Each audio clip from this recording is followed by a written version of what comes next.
எவ்வளவு நெருக்கடிகள்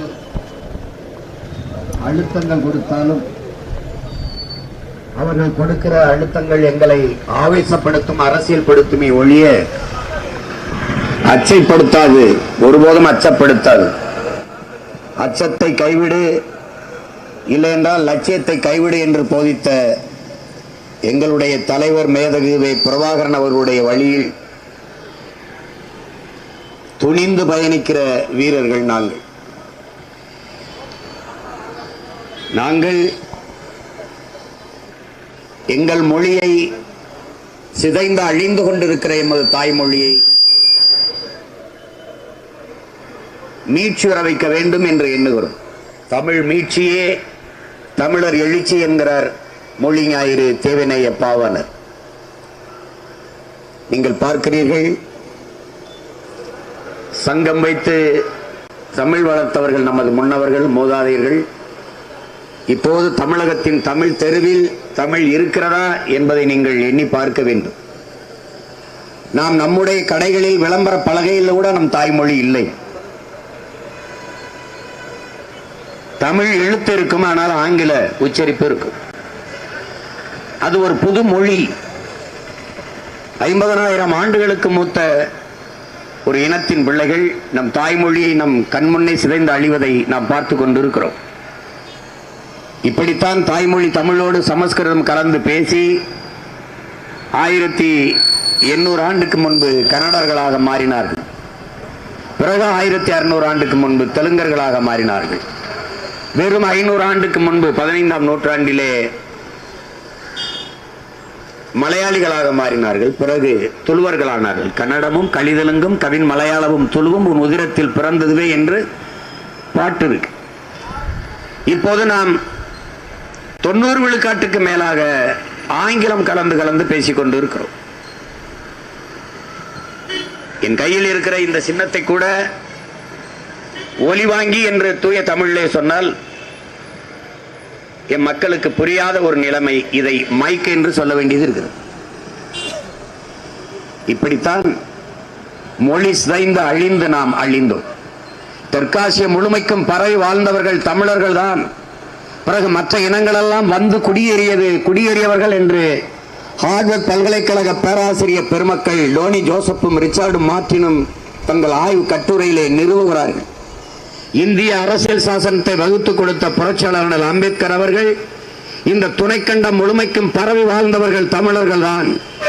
இந்த நாட்டை என் நாடு என்று சொந்தம் கொண்டாடி கொள்ள ஒரே ஒரு இனத்திற்குத்தான் உரிமை உண்டு, அது தமிழ் இனத்திற்குத்தான் என்று குறிப்பிடுகிறார்கள்.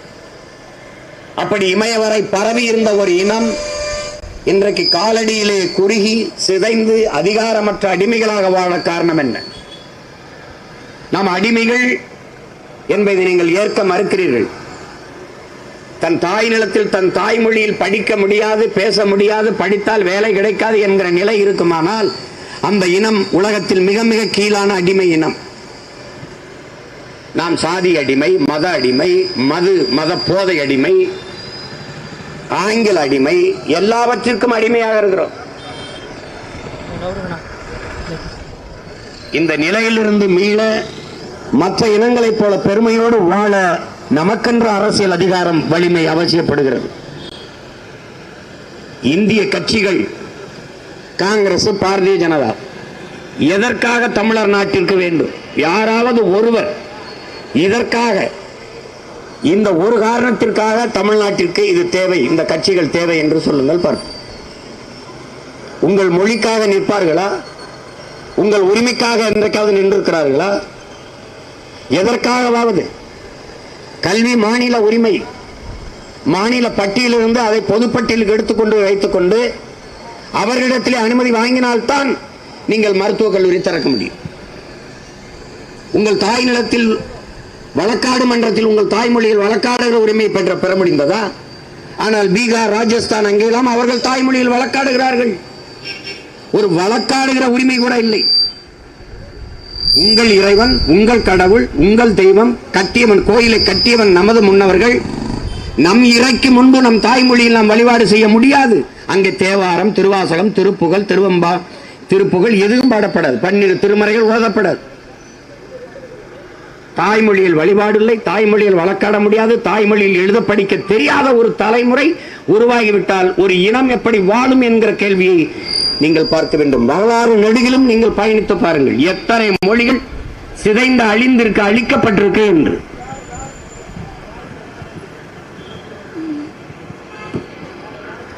புத்தன் பேசிய பாலி மொழி எங்கே?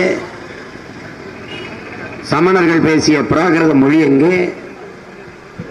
இன்று நம்முடைய தமிழ் எங்கே? சைவமும் தமிழும் தலைத்து ஓங்குக என்று ஒவ்வொரு மடத்திலும் எழுதியிருக்குது. சைவ மடங்கள் இருக்குது, தமிழ் எங்கே இருக்கிறது?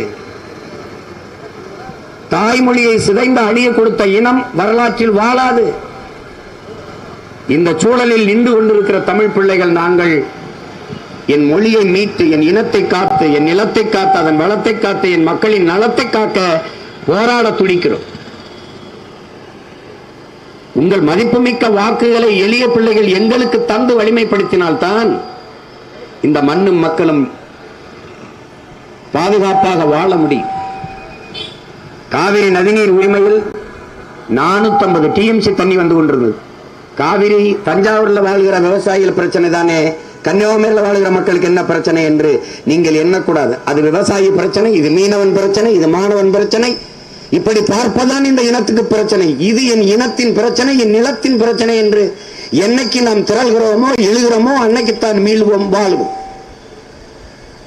தமிழ்நாட்டில் பாதி மாவட்டங்களுக்கு குடிநீராக காவிரி நதிநீர் தான், வேளாண்மைக்கு மட்டுமல்ல. அந்த காவிரி என்பது நமது உரிமை.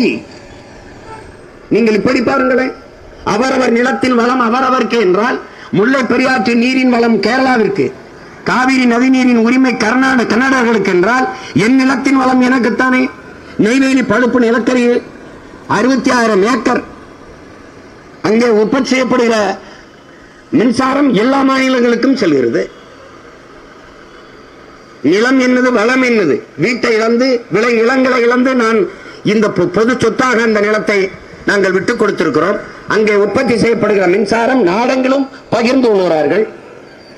ஆனால் அவரவர் நீர்வளம் அவரவருக்கு என்றால் என்னுடைய நிலத்தில் எடுக்கக்கூடிய நரிமணம் பெட்ரோல்,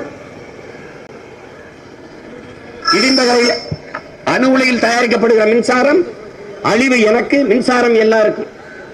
அப்படின்னா அவரவர் வளம் அவரவருக்கு என்றால் எங்களின் வளம் எங்களுக்கே என்று நாங்கள் வந்தால் தேசிய ஒற்றுமை, இறையாண்மை இதெல்லாம் எங்க இருக்கும்? எங்கே இருக்கும்? காவிரியில் எனக்கான நதிநீர் உரிமையிலே காங்கிரசின் நிலைப்பாடு என்ன? ஒரு சொட்டு தண்ணீர் கொடுக்க முடியாது தமிழ்நாட்டிற்கு. தமிழர்களுக்கு தண்ணீர் கொடுக்க நாங்கள் முட்டாள்களா என்று கர்நாடகாவை ஆளுகிற காங்கிரஸ் கட்சியின் தலைவர் பெருமக்கள், அதுவும் முதல்வரும் துணை முதல்வரும் கட்சிக்கிறார்கள். ஒரு சொட்டு தண்ணி தமிழ்நாட்டிற்கு தமிழர்களுக்கு தர முடியாது என்று அவர்கள் சொல்லும் போது ஒரு ஓட்டை தண்ணி தர மறுக்கிற காங்கிரஸ் கட்சிக்கு, அதன் ஆட்சிக்கு நாங்கள் ஏன் போட வேண்டும் என்று தமிழ் மக்கள் முடிவெடுக்க முடியாதா? பின்னுக்கிடையா?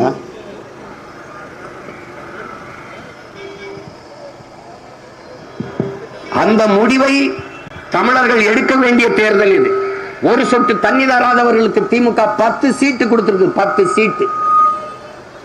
தண்ணி தர மறுக்கிற உன்னோட கூட்டணி இல்லை, என் நிலத்தில் ஒரு ஓட்டு இல்லை, சீட்டு இல்லை என்று சொல்ல தெரிவிக்கிறது. அப்படி இந்த காங்கிரஸ் கட்சிக்கு வாக்கு செலுத்தி காப்பாற்ற வேண்டிய தேவை என்ன உங்களுக்கு இருக்கிறது என்று சொல்லுங்க. 840 மீனவனை இந்திய கடலுக்குள் வைத்து சுட்டுக் கொண்டிருக்கிறார்கள். படகை பறித்து ஏலம் போடுகிறார். படகை, சொந்த நாட்டு மக்களின் படகை பறித்துக் கொள்வதை தடுத்து காப்பாற்ற முடியவில்லை. உலகின் வலிமை மிக்க கடற்படை ராணுவம் அங்கே பாதுகாப்பு பணியை செய்கிறது என்கிறார்கள். யாரிடமிருந்து யாரை பாதுகாக்க அங்கே கப்பல்கள் நிற்கிறது, போர்க்கப்பல்கள்? அந்த பாதுகாப்பு பணியை யாரிடமிருந்து யாரை பாதுகாக்க? என்னுடைய மீனவ சொந்தங்களை சிறைபிடிக்கும் போது தடுத்து காப்பாற்றியதா இந்திய கடற்படை ராணுவம்? என்னுடைய மீனவர்களை சுட்டுக் கொண்ட போது தடுத்து காப்பாற்றியதா? என்னுடைய வலையை கிழித்து வீசிய போது, என் படகை பறித்து அரசுடைமையாக்கி ஏலமிடுகிற போது வேடிக்கை பார்த்து கொண்டிருந்தது. எத்தனை ஆயிரக்கணக்கான மீனவர்கள் இன்னும் இலங்கை சிறைக்குள்ளே. இதை தடுக்க பாதுகாக்க ஒருவர் இல்லை, ஒருவர் குரல் எழவில்லை.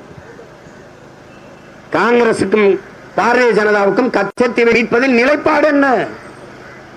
தமிழ்நாடு அரசு வழக்கு போடும் உச்ச நீதிமன்றத்திலே. ஆண்ட காங்கிரஸ் கட்சியும் ஆண்ட பாரதிய ஜனதாவும் பதில் மனு போடும். கச்சத்தீவை கொடுத்ததுதான் திருப்பி எடுக்க வேண்டும் என்ற பேச்சுக்கு இடமில்லை என்று. கச்சத்தீவை எனக்கென்று வைத்தால் கடல் எல்லை தூரம், கச்சத்தீவை அவனுக்கு கொடுத்துட்டால் அவனுக்கு கடல் எல்லை தூரம்.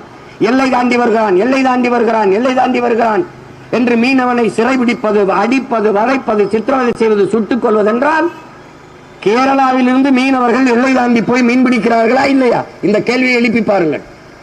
போகிறார்கள். ஏன் அவர்கள் சிறைப்படுத்தப்படுவதில்லை? ஏன் அவர்கள் தாக்கப்படுவதில்லை? ஏன் அவர்கள் படகுகள் பறிக்கப்படுவதில்லை?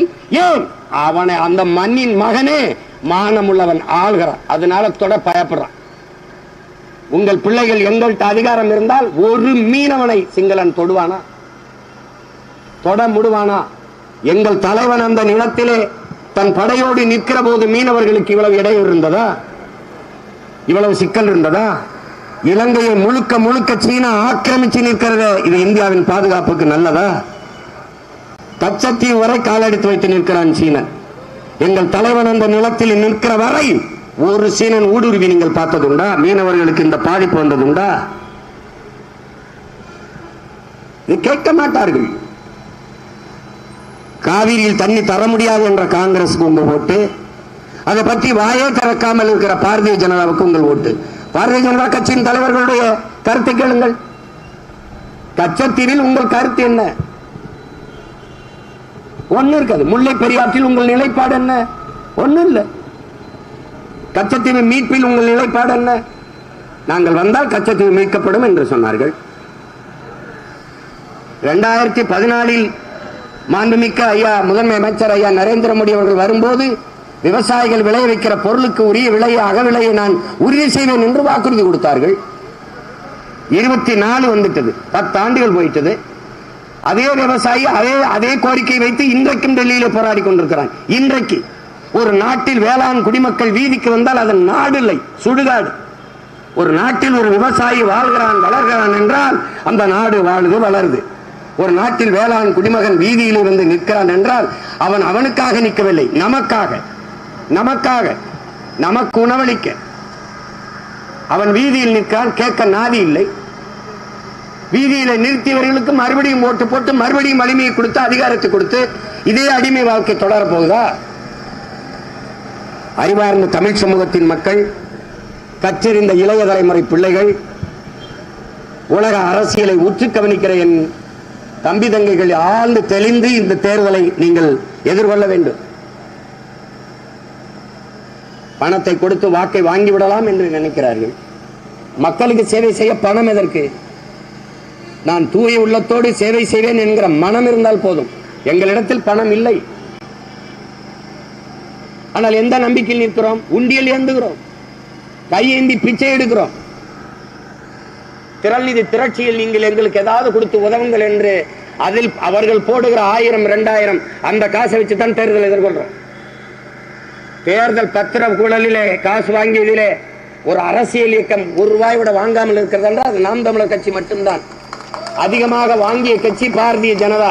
எங்கெல்லாம் இடி ரைடு போச்சோ, அமலாக்கத்துறை சோதனை போச்சோ, அந்த முதலாளிகளிடத்தெல்லாம் பணம் வாங்கியிருக்காங்க. இல்லைன்னு சொல்லு 6250 கோடிக்கு மேல பணம். நான் வந்தா ஊழலை ஒழிச்சிருவேன், கருப்பு பணத்தை ஒழிச்சிருவேன். எங்க ஒழிக்கிறதா? அவன்கிட்ட வாங்கி ஒழிக்கிறதா? அவன்கிட்ட வாங்கி ஒழிக்கிறதா? எப்படி ஒழிக்கிறது?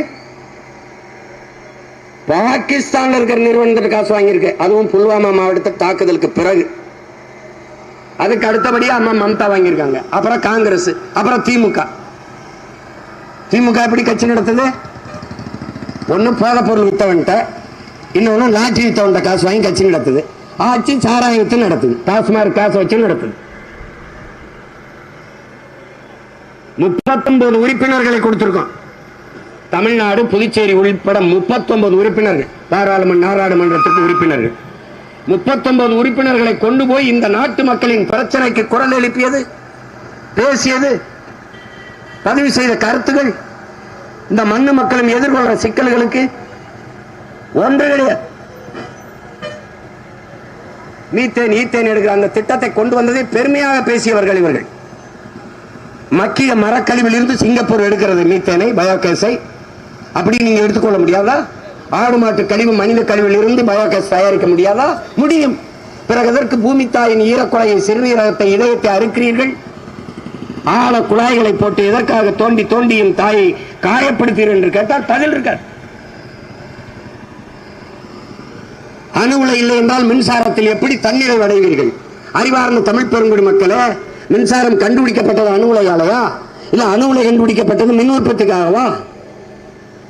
அணு குண்டு மேல் அமர்ந்திருப்பதும் அணு உலைக்கு அருகில் குடியிருப்பதும் ரெண்டும் ஒண்ணுதானுங்கிறான். நான் சொல்லல, அணு விஞ்ஞானியே சொல்றான். உலகத்தில் பாதுகாப்பான அணு என்ற ஒன்றே கிடையாதுங்க. எப்படி இதை கண்டுபிடிச்சிட்டு நோபல் பரிசு உலகம் கொடுக்கிறான் பாருங்க. இதை கண்டுபிடிச்சிட்டு, இந்த அணுவை கண்டுபிடிச்சிட்டு இது பேராபத்தை விளைவிக்கும், உலக மக்கள் எல்லாம் நம்மளை திட்டுவாங்கன்னு தன் பேர்ல ஒரு விருது அறிவிச்சுட்டு போனான் ஆல்பர்ட் நோபல்.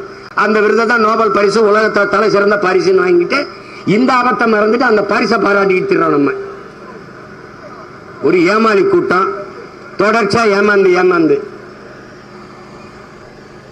ஏமாற்றுவர்களுக்கு இடம் கொடுத்து விடக்கூடாது. என் அன்பு தம்பி தங்கைகளே, அருமை பெற்றோர்களே, இம்முறை தெளிந்து துணிந்து வாக்கு செலுத்துங்கள் இந்த ஒளிவாங்கி சின்னத்தில். இந்த மைக் உலகத்தில் எண்ணற்ற புரட்சியாளர்கள் ஆகப்பெறும் கருத்துக்களை இதில் மூலமாகத்தான் வழங்கி புரட்சியை உருவாக்கினார்கள்.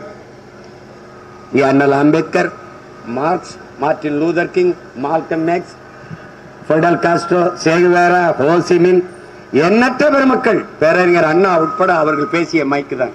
ஐயா எம்ஜிஆர், பெருந்தலைவர் காமராஜர், எங்க தாத்தா தெய்வ திருமகன் முத்துராமலிங்க தேவர், இன்னொரு தாத்தா முக்கைய தேவர், எல்லாரும் பேசிய மைக். அது நாங்க காட்டுவோம் பாருங்க உங்களுக்கு. அவங்க எல்லாம் பயன்படுத்திய மைக். அவர்கள் வழி வழியே வந்த பிள்ளை என் கையில் இருக்கிறது. இந்த ஒலி வாங்கி இந்த மைக் என் சின்ன இல்லாம யாரும் ஓட்டு கேட்க போக முடியாது. என்ன என் மைக்கு முன்பு இருந்தா பேசி ஆகணும். அப்படி பார்த்தா எல்லாரும் எனக்கு தான் ஓட்டு கட்டிக்கிட்டு இருக்காங்க. அத அறிவார்ந்த தமிழ் சமூக தம்பி தங்கைகள், என் உயிருக்கினிய என் உறவுகள், இந்த முறை உங்கள் பிள்ளைகள் எங்களுக்கு வாக்கு செலுத்தி நாடாளுமன்றத்தில் என் தங்கையின் குரலை ஒலிக்க செய்யுங்கள். மரிய ஜெனிபர் அவர்கள் இளங்கலை பொறியியல், முதுகலை வணிக மேலாண்மை படித்தவர். அவரும் அவருடைய கணவர் தீபக் சாலமன் என்னுடைய தம்பி, இருவரும் வெளிநாட்டிலே பணிபுரிந்தவர்கள். அந்த பணியை, பெரிய சம்பளத்தை, ஊதியத்தை இழந்துவிட்டு நாட்டுக்கு மக்களுக்கும் நல்ல அரசியலை உருவாக்கி உழைக்க வேண்டும். அரசியல் என்பது தூய தொண்டுள்ளத்தோடு ஆற்றக்கூடிய அரிய பணி என்பதை உணர்ந்து இங்கே வந்திருக்கிறார்கள். சாதி மதங்களாக நாம் நிற்கப் போகிறோமா? அதை கடந்து நாங்கள் தமிழர்கள் என்கிற தேசிய இன உணர்வுக்குள் திரளப் போகிறோமா? சாதியை பார்க்காது எதையாவது சாதிக்க பாருங்கள் என் தம்பி தங்கைகளே. மதத்தை கடந்து மனிதத்தை நேசியுங்கள். மனிதம் ஒன்றே ஆக புனிதமானது என்பதை உணர்ந்து மறுபடியும் காங்கிரஸ், பாரதிய ஜனதா, பாரதிய ஜனதா விட்டா காங்கிரஸ், காங்கிரஸ் விட்டா பாரதிய ஜனதா, ரெண்டு கர்மத்தை விட்டா உங்கள் பிள்ளைகள் நாங்கள் நாம் தமிழர் என்ற தேசிய இன உணர்வோடு இருக்கிறோம். இந்தியாவை யார் ஆள்றது? பிரதம வேட்பாளருக்கு என்ன பண்ணுவ? பிரதமராக இருந்தவர் எங்களுக்கு என்ன பண்ணாருன்னு சொல்லுங்க, அப்புறம் நான் சொல்றேன். ஒன்னும் இல்லை. யாரு பிரதம வேட்பாளர்? என் நிலத்தில் நான் தான். இங்கே மோடிக்கோ ராகுல் ஐயாவுக்கோ ஓட்டு கிடையாது. ஐயா மோடிக்கெல்லாம் ஓட்டு கிடையாது. ஐயா எம்ஜிஆருக்கு இருந்தது, ஐயா கருணாநிதிக்கு இருந்தது, அம்மா ஜெயலலிதாவுக்கு இருந்தது, ஐயா ஸ்டாலினுக்கு இருக்குது, ஐயா எடப்பாடிக்கு இருக்குது, அடுத்து உங்க பிள்ளை சீமானுக்கு இருக்குது. அதுக்கு தான் ஓட்டு. இங்க பிரதமர்லாம் யாரும் கேட்கல. யாரு பிரதமர்? யாரு பிரதமர்? மீனவர் படுகொலையா? முதலில் போய் இறந்தவன் என் இனம் சார்ந்தவன், என் ரத்த உறவு என்று எவன் கதறி துடிக்கிறானோ அவன் தான் என்னுடைய பிரதம வேட்பாளர். என்னுடைய நதிநீர் உரிமைக்காக எவன் களத்திலே நிற்கிறானோ, காவிரியோ, கச்சத்தீவு மீட்போ, முல்லை பெரியாற்று உரிமையோ, என் நிலத்தின் வளத்தை களவும்போது தடுத்து போராடுகிறவன் எவனோ அவன் தான் என் நிலத்தின் பிரதம வேட்பாளர். பதவியில் இருந்துட்டா என்னை பத்தி எந்த கவலையும் வரல. இத்தனை முறை தமிழ்நாட்டுக்கு வந்த பிரதமர் பெரும் வெள்ளத்திலே சென்னையிலும் தூத்துக்குடியில் நாங்கள் செத்து மிதக்கும் போது ஒரு எட்டு எங்களை பார்க்கல. ஒரு எட்டு, ஒரு முறை நாங்கள் இந்த நாட்டின் குடிகளா இல்லையே. அப்புறம் தேர்தல் வந்தா மட்டும் எங்க மேல எப்படி உங்களுக்கு திடீர்னு இவ்வளவு பாசம் வருது? ரொம்ப ஓவரா லவ் பண்றீங்களா? எப்படி தேர்தல் வந்தா மட்டும்? தேர்தல் வந்தா சிலிண்டர் விலையில 200 ரூபாய் குறையுது. தேர்தல் வந்தா எல்லாம் நடக்குது, குறையுது. பெட்ரோல் விலை குறையுது. அதான் இது என்ன பெரிய பிரமாதம். ஒருத்தன் எனக்கு போட்டிருக்கான், கூப்பிட்டு பேசுறான், அண்ணே அண்ணே எங்களை எல்லாம் காப்பாத்தனே அப்படின்னு. என்னடா பிரச்சனை சொன்னேன். அண்ணே ஒரு பொட்டலம் முதல்ல 1000 ரூபாய்க்கு வித்துச்சுனே கஞ்சா, இப்ப 9000. அண்ணே எங்களுக்கு கிடைக்காம 9000 விலையேற்றிட்டாங்கண்ணே, நீ குரல் கொடுத்தா கொஞ்சம் குறைக்க வாய்ப்பு இருக்குனேன்றான். ஏடா விவசாய பிரச்சனைக்கு குரல் கொடுக்க சொல்ற மாதிரி சொல்றான்.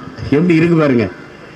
நாடெங்கிலும் போதை சீரழிவு, போதை சீரழிவு, கஞ்சா, ஆவின், கொக்கைன், ஏதாவது சொல்றான். ஸ்டாம்புங்கிறான். பள்ளிக்கூடத்து பிள்ளைகள் 10வது படிக்கிற பிள்ளைகள், பல பிள்ளைகள் கற்பமாக இருக்கிறார்கள். என்ன நடக்குது எல்லாமே பேராசிரியர்களாக ஆசிரியர்களாக வேலை பார்க்கிற என் தம்பி தங்கைகள் கதறி துடிக்கிறார்கள். பிள்ளைகள் நிறைந்த போதையோடு வகுப்புல வந்து உட்கார்றாங்க. எதையாவது செய்து காப்பாற்றாங்கிறாங்க. நான் அதைத்தான் சொல்றேன், எதையாவது செஞ்சு ஒரு ஓட்டை போட்டு நாட்டை மக்களை காப்பாற்றி விடுங்க, எங்களை ஜெயிக்க வச்சிருங்க. அதுக்குதான் சொல்றோம், போட்டு பாருங்க ஓட்ட, அப்புறம் பாருங்க நாட்டைன்னு நாங்க கெஞ்சறது காரணம். வாக்கு என்பது வலிமை மிக்க ஆயுதம், அதை விற்று விடாதீர்கள். ஓட்டுக்கு காசு கொடுக்கிற இடத்தில்தான் ஊழல் லஞ்சத்திற்கான விதை ஊடப்படுகிறது உடன் பிறந்தார்களே. எனவே இதை தூக்கி வீசுங்கள்.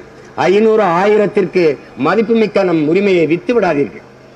ஒரு நாய்க்குட்டியின் விலை 25,000, ஒரு பன்னிக்குட்டியின் விலை என்ன, ஒரு கோழியின் விலை என்ன, என்ன விலை?